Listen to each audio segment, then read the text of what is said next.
नमस्कार जोहार। चले जानते हैं झारखंड की ताजा खबरों को, लेकिन उससे पहले अगर आपने अभी तक इस चैनल को सब्सक्राइब नहीं किया तो सब्सक्राइब कर लें, जिससे कि आपको झारखंड की ताजा खबर रोजाना मिलती रहे। सबसे पहली और बड़ी खबर, 17 अगस्त यानी कल से शुरू होगा बाबूलाल मरांडी का संकल्प यात्रा। झारखंड बीजेपी के प्रदेश अध्यक्ष बाबूलाल मरांडी कल से संकल्प यात्रा पर निकलेंगे। 10 अक्टूबर तक यह यात्रा जो है कई विधानसभा क्षेत्रों से होकर गुजरेगी। आपको बता दें कि राज्य में निकाली जा रही यात्रा के प्रथम चरण में बाबूलाल मरांडी 17 अगस्त को झारखंड के अमर शहीद सिरो कान्हू के जन्मभूमि भोगनाडीह में उनकी प्रतिमा पर पुष्पांजलि अर्पित करके यात्रा का शुभारंभ करेंगे। इसके बाद प्रत्येक दिन 2 विधानसभा क्षेत्र में अलग अलग जनसभा करेंगे। शिवगादी धाम में पूजा अर्चना के बाद प्रदेश अध्यक्ष 17 अगस्त को पहली जनसभा बरहेट में करेंगे। बड़ी खबर, झारखंड में फिर से मानसून हुआ कमजोर। बादलों और धूप के बीच चलती रहेगी लुका छिपी का खेल। हल्के से मध्यम दर्जे की बारिश के आसार हैं। झारखंड में मानसून कमजोर पड़ चुका है। आसमान में बादलों और धूप की लुका छिपी चल रही है। सुबह से राजधानी रांची में खिली हुई धूप है, लेकिन मौसम में उमस बरकरार है। हालांकि मौसम विभाग का कहना है कि राजधानी रांची सहित राज्य के कई हिस्से में हल्के से मध्यम दर्जे की बारिश के आसार हैं। यह बारिश जो है खेती के लिहाज से तो सही नहीं है, पर उमस भरी गर्मी से राहत देगी। मौसम विभाग ने पूर्वानुमान लगाया है कि रांची में दिन भर बादल छाए रहेंगे। 2 या 2 से अधिक बार हल्के से मध्यम दर्जे की बारिश हो सकती है।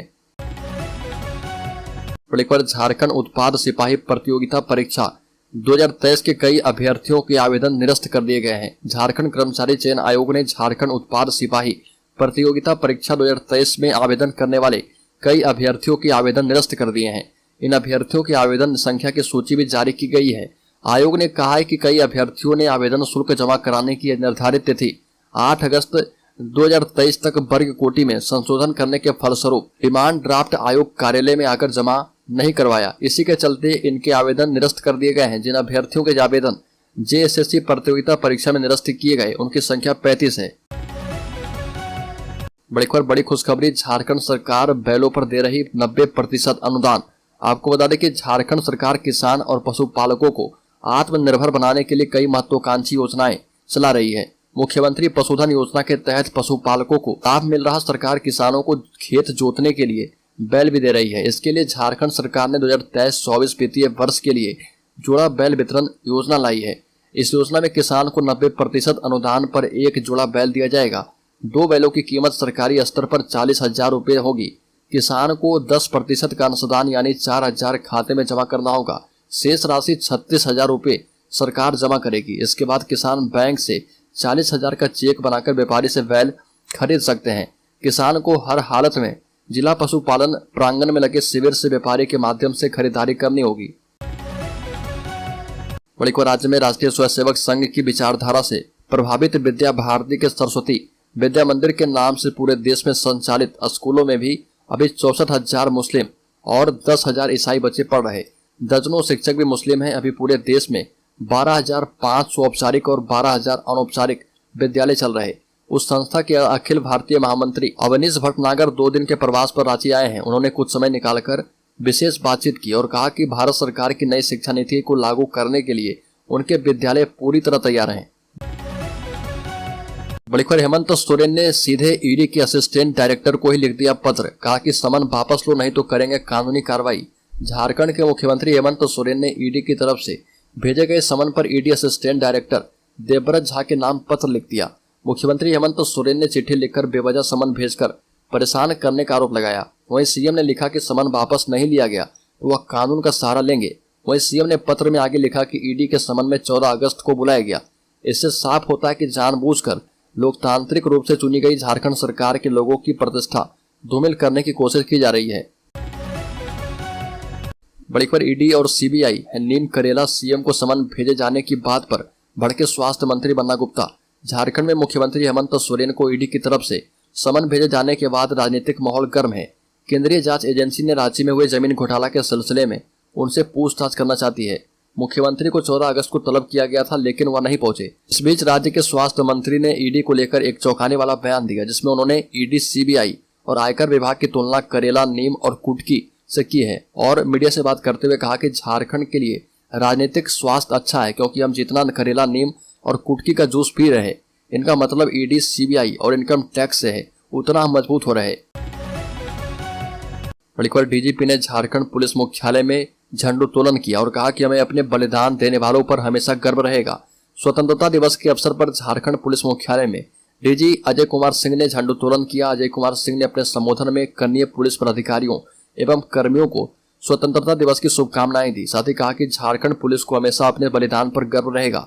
आगे कहा कि झारखंड पुलिस ने जनता को समाज में सम्मान के साथ जीने की परिस्थितियां पैदा करने और राज्य को विकास की ओर अग्रसर करने के लिए अनुकूल वातावरण बनाने में अपना पूर्ण सहयोग दिया है। नक्सलियों, अपराधियों और असामाजिक तत्व समय समय पर राज्य का माहौल और परिवेश को बिगाड़कर अशांति फैलाने का प्रयास करते हैं, लेकिन नक्सलियों के खिलाफ लगातार अभियान चलाकर उन्हें दुबकने को मजबूर कर दिया गया है।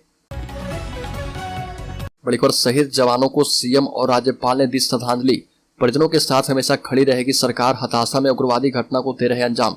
राज्यपाल सीपी राधाकृष्णन और मुख्यमंत्री हेमंत सोरेन ने पश्चिमी सिंहभूम जिले के टोटो थाना क्षेत्र में सुरक्षा बलों और उग्रवादियों के बीच मुठभेड़ में झारखंड जगुआर के शहीद police sub inspector Amit Kumar Tiwari और हवलदार गौतम कुमार को श्रद्धांजलि अर्पित की। वहीं राज्यपाल सीपी राधाकृष्णन ने कहा कि हम सभी को उनके अदम्य साहस एवं शौर्य पर गर्व है। राज्यपाल ने उनके परिजनों से भेंट करके अपनी संवेदनाएं प्रकट की। वहीं मुख्यमंत्री ने कहा कि सरकार के शहीद के परिजनों के साथ हमेशा खड़ी है। दोनों शहीद जवानों को टेंडर ग्राम रांची के झारखंड जगुआर के मुख्यालय में श्रद्धांजलि दी गई। बड़ी खबर, झारखंड सहित देश को अंतर्राष्ट्रीय स्तर का क्रिकेट स्टेडियम देने वाले अमिताभ चौधरी का पुण्यतिथि आज है। जेसीए प्रबंधन उनकी पुण्यतिथि में स्टेडियम परिसर में कई तरह के कार्यक्रम आयोजित कर रहा। वहीं जेसीए के इन कार्यक्रम का अमिताभ चौधरी के बेटे अभिषेक चौधरी ने विरोध किया है। जेसीए परिसर में होने जा रहे इस तरह के कार्यक्रम पर रोक लगाने को लेकर राज्य के उपायुक्त को पत्र लिखा है। इस पत्र में उन्होंने स्पष्ट कहा कि जेसीए उनके पिता की पुण्यतिथि को भुनाने में लगा है। उनके पिता जिन आडंबरों से हमेशा दूर रहे, आज जेसीए वही सब कर रहा। इन कार्यक्रम पर रोक लगाने को कहा है। अभिषेक चौधरी ने जेसीए और सीसीसी पर निजी शोक कार्यक्रम का राजनीतिकरण करने का भी आरोप मढ़ा है। अमिताभ चौधरी के बेटे अभिषेक चौधरी ने बताया कि उनकी चिट्ठी भेजे जाने के बाद रांची उपायुक्त राहुल सिन्हा ने एक्शन लेते हुए जेसीए को स्पष्ट रूप से निर्देश दिया है कि उनके लिए किसी तरह का धार्मिक अनुष्ठान और गतिविधि करना अवैध है। जेसीए को अपने खर्च पर बनारस से बुलाए गए एक पंडित को वापस भेजने का आदेश दिया गया है।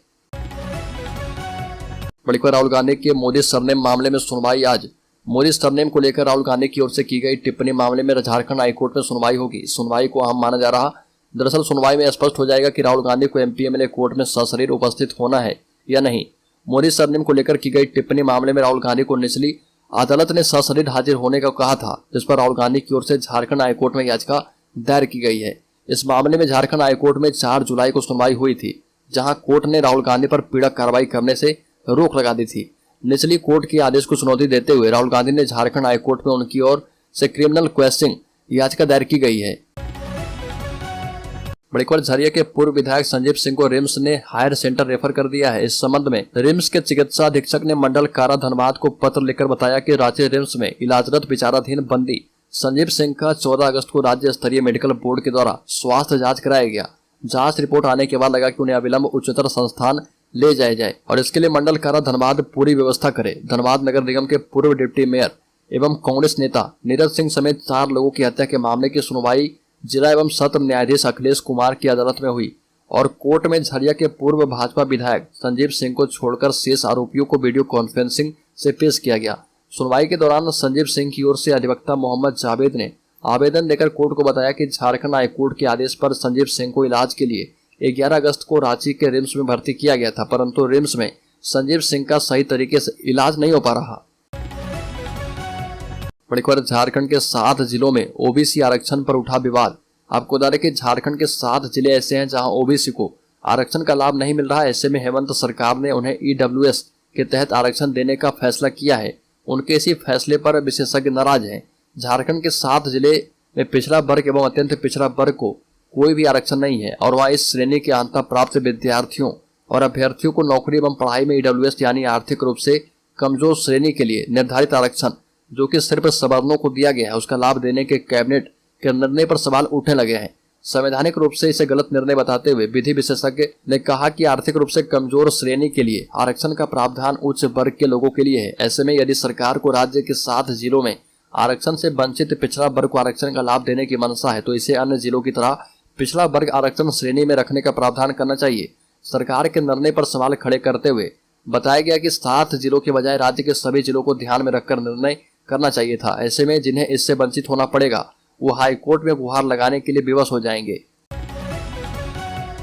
बड़ी खबर, इंडिया गठबंधन में शुरुआत में ही रूठने मनाने का दौर शुरू। विपक्षी एकता की कवायद चांद पर घर बसाने जैसी हो गई है। विपक्षी दल इंडिया नाम के जिस संयुक्त गठबंधन के जरिए भाजपा को लोकसभा चुनाव में सत्ता से दूर रखने का ख्वाब देख रहा, उसी में उनकी आपसी फूट आड़े आ रही है। वाद विवाद की इस कड़ी में राष्ट्रीय कांग्रेस पार्टी के सुप्रीमो शरद पवार का नाम भी जुड़ गया है। पवार ने पुणे में लोकमान्य तिलक राष्ट्रीय पुरस्कार समारोह में प्रधानमंत्री मोदी के साथ मंच साझा करके विपक्षी दलों की हालत साफ छुछुंदर जैसी कर दी है। कुछ विपक्षी दल इसे एकता के प्रयासों को झटका मान रहे, वही अन्य विपक्षी दलों के समझ में नहीं आ रहा कि इस पर क्या और कैसे प्रतिक्रिया व्यक्त करें। बता दें कि शरद पवार को भी अंदाजा नहीं था कि उनके मोदी के साथ मंच साझा करने पर विपक्षी दल सवाल उठाएंगे। इस पर सफाई देते हुए उन्होंने कहा कि 3 महीने पहले मैंने खुद इस कार्यक्रम के लिए प्रधानमंत्री को आमंत्रित किया था, इसलिए अगर मैं वहां हाजिर नहीं रहूं तो यह ठीक नहीं है। प्रधानमंत्री का एक प्रोटोकॉल होता है और उसे ही मैंने फॉलो किया। बड़ी खबर, 17 अगस्त को रांची में झारखंड राजद की राज्य स्तरीय बैठक, प्रदेश प्रभारी भी करेंगे शिरकत। 2024 के लोकसभा चुनाव को देखते हुए झारखंड राजद एक महत्वपूर्ण बैठक 17 अगस्त को रांची में करने वाला है। इसके लिए संगठन के सभी वरिष्ठ सदस्यों को निर्देश दिया गया है। झारखंड प्रदेश राष्ट्रीय जनता दल ने राज्य भर के जिला अध्यक्ष, जिला सचिव, पूर्व सांसद, पूर्व विधायक और सभी प्रकोष्ठ के प्रदेश अध्यक्ष की विशेष बैठक 17 अगस्त को बुलाई है। प्रदेश अध्यक्ष संजय सिंह यादव ने पार्टी के प्रदेश कार्यालय में 17 अगस्त को होने वाली बैठक में आवश्यक रूप से शामिल होने का निर्देश दिया है। मिली जानकारी के मुताबिक राजद 2024 लोकसभा और विधानसभा चुनाव में राजद की राज्य में भूमिका और पार्टी का क्या स्टैंड हो, इस पर 17 अगस्त को विचार विमर्श करेगी। इसके साथ साथ संगठन विस्तार पर चर्चा होगी। बड़ी खबर, राज्य में CNT एक्ट में बदलाव की तैयारी, जमीन खरीद बिक्री में हटेगी थाने की बाध्यता, आदिवासियों को मिलेंगे अधिकार। CNT एक्ट में सरकार संशोधन करेगी। इसके तहत जमीन खरीद में थाना क्षेत्र की बाध्यता समाप्त की जाएगी। आदिवासी जमीन पर बैंकों और अन्य वित्तीय संस्थानों से लोन दिलाने का प्रावधान किया जाएगा। एक्ट में संशोधन के लिए सरकार जल्द प्रस्ताव तैयार करेगी। प्रस्ताव तैयार करने में संबंधित विशेषज्ञों की मदद ली जा रही है ताकि किसी प्रकार की त्रुटि न रह जाए। जमीन खरीदने की थाना क्षेत्र की बाध्यता समाप्त होने के बाद राज्य के आदिवासी एक शहर से दूसरे शहर, एक गाँव से दूसरे गाँव में बस सकते हैं। अभी ऐसा करने का प्रावधान नहीं है। अभी आदिवासी अपने ही थाना क्षेत्र में रहने वालों के बीच ही जमीन की खरीद बिक्री कर सकते हैं। इस प्रावधान को लंबे समय से हटाने की मांग की जा रही है। 1-2 बार इस पर काम भी शुरू किया गया था, लेकिन पूरा नहीं हो पाया। इस बार सरकार सभी संवैधानिक पहलू, नियम और प्रावधानों का अध्ययन और इससे जुड़े विशेषज्ञों की राय के बाद एक्ट में संशोधन करने की तैयारी में है। आदिवासी जमीन पर अभी बैंक और अन्य वित्तीय संस्थान लोन नहीं देते हैं। एक्ट की जमीन रहने के कारण आदिवासी जमीन पर बैंक लोन भी नहीं देते और इससे आदिवासियों को परेशानी हो रही है।